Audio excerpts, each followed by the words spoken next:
किसी एक गांव में बहुत ज्ञानी पंडित रहा करते थे। पंडित जी आजू बाजू के सारे ही गांव में बहुत प्रख्यात थे और इसी वजह से धनवान भी। पंडित जी का परिवार ज़्यादा बड़ा नहीं था। पंडित जी अपनी पत्नी के साथ अपने बहुत बड़े घर में अकेले रहते थे, क्योंकि पंडित जी की कोई बेटा नहीं था।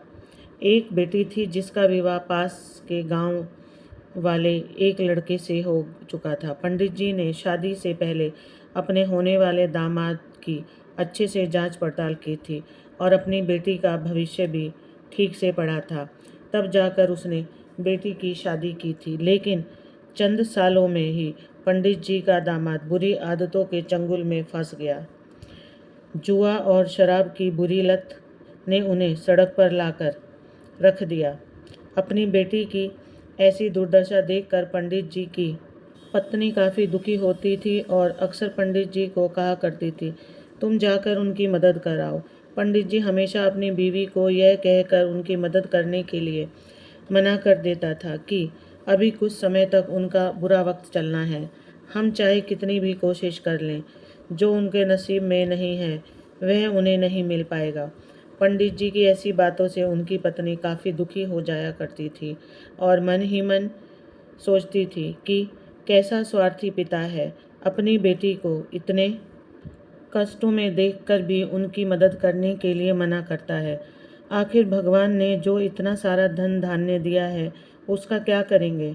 हमें कोई और औलाद भी तो है नहीं, ले देकर एक यही बेटी है और उसके लिए भी कुछ नहीं करेंगे तो किसके लिए करेंगे? पंडित जी ऐसा नहीं सोचते थे।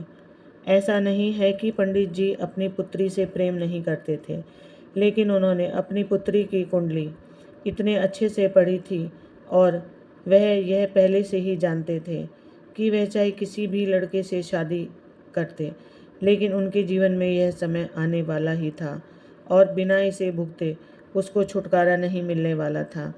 एक दिन खाने पीने के लिए भी मोहताज हो चुके पंडित जी की बेटी और दामाद घर पर आए। पंडित जी ने और उनकी बीवी ने दोनों का खूब आदर सत्कार किया और खूब अच्छा खाना खिलाया।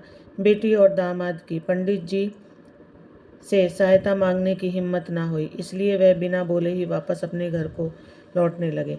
लेकिन माँ तो माँ होती है। पंडिताइन से रहा नहीं गया और बिना पंडित जी की इजाज़त के उसने चोरी छुपे बूंदी के लड्डू बनाकर उसमें सोने के सिक्के रख दिए और बेटी और दामाद को दे दिए, ताकि बेटी और दामाद की कुछ आर्थिक सहायता हो सके। पंडिताइन यह भी जान गई थी कि बेटी और दामाद शर्म के मारे उनसे मदद नहीं मांग रहे थे, इसलिए बेटी और दामाद को भी लड्डुओं में छिपे सिक्कों के बारे में कुछ नहीं बताया। जाहिर सी बात है कि जब वो लोग घर पर जाकर लड्डू खाएंगे तो उन्हें उसमें सोने के सिक्के मिल जाएंगे।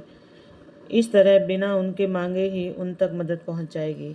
सोचकर पंडिताइन मन ही मन अपनी बेटी की मदद करने के लिए खुश होने लगी। पंडित जी के दामाद और बेटी उन दोनों का आशीर्वाद लेकर अपने घर की तरफ रवाना हो गए।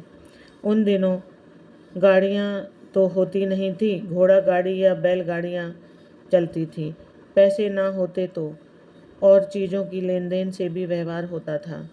बेटी और दामाद का गांव के घर से कोसों दूर था, फिर भी पैसों की कमी के चलते वह चलकर अपने गांव की तरफ निकल पड़े। थोड़े दूर ही चले थे कि पंडित जी की बेटी के पैर में मोच आ गई और अब उसको चलना भी मुश्किल हो गया। पंडित जी के दामाद ने जब देखा कि उसकी बीवी अब बिल्कुल चलने में सक्षम नहीं है, तो उसने एक तांगा अपने घर तक किराए पर ले लिया। दोनों पति पत्नी तांगे में बैठकर घर तक पहुंच गए, लेकिन तांगे वाले को देने के लिए उनके पास पैसे थे नहीं, इसलिए पंडिताइन ने जो बूंदी के लड्डू उन्हें दिए थे वही किराए के तौर पर उस तांगे वाले को दे दिए। तांगे वाला बूंदी के लड्डू को लेकर वहां से चला गया। तांगे वाला अपने घर की तरफ जा रहा था, तब उसे एक हलवाई की दुकान दिखी। उसने सोचा कि थोड़े से बूंदी के लड्डुओं से मेरे घर के लोगों का पेट थोड़ी भरने वाला है, इससे अच्छा मैं इन बूंदी के लड्डुओं को बेचकर उनसे कुछ चावल खरीद लेता हूँ। तांगे वाले ने बूंदी के लड्डू हलवाई को बेच दिए। जिस गांव में वह हलवाई रहता था, उसी गांव में एक आदमी ने अपने घर पर पूजा रखी थी और उसी पंडित को उस पूजा के लिए बुलवाया पूजा में लगने वाले प्रसाद के लिए उस आदमी ने उसी हलवाई से बूंदी के लड्डू लिए जहाँ पर उस तांगे वाले ने बेचे थे। हलवाई ने भी उस आदमी को तांगे वाले से खरीदे हुए लड्डू ही पहले दिए ताकि वह खराब ना हो जाए, क्योंकि वह नहीं जानता था यह लड्डू कब बने हैं। पूजा खत्म होने पर दक्षिणा और बूंदी के लड्डू लेकर जब पंडित जी अपने घर आए और खाना खाने बैठे तो प्रसाद में लाए बूंदी के लड्डू खाते वक्त लड्डू से सोने का सिक्का निकला। घटना को देखकर पंडिताइन की आंखों से आंसू बहने लगे। पंडित जी ने जब पंडिताइन से उसके रोने का कारण पूछा तो पंडिताइन ने पंडित जी को सब कुछ बताया और पंडित जी से उनकी बातों पर भरोसा ना करने के लिए माफ़ी मांगी। पंडित जी ने पंडिताइन के आंसू पोंछे और कहा कि तुम्हारी तरह मैं भी हमारी बेटी को बहुत प्रेम करता हूँ, लेकिन अगर हम उसकी अब मदद करते हैं तो दामाद हमसे हमेशा ऐसे ही मदद की अपेक्षा रखेगा और अपनी बुरी आदतों को कभी नहीं छोड़ेगा। पंडिताइन भी अब पंडित जी की बातों से सहमत हो गई। 2-3 महीने बीत गए।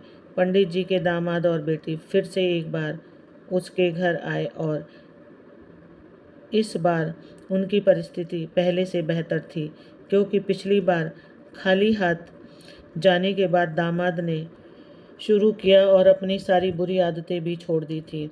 दोस्त, नसीब का लिखा नहीं बदलता, लेकिन हम बुरी आदतों को छोड़कर अच्छे कर्म करेंगे तो नसीब भी हमारा साथ देगा। राधे राधे।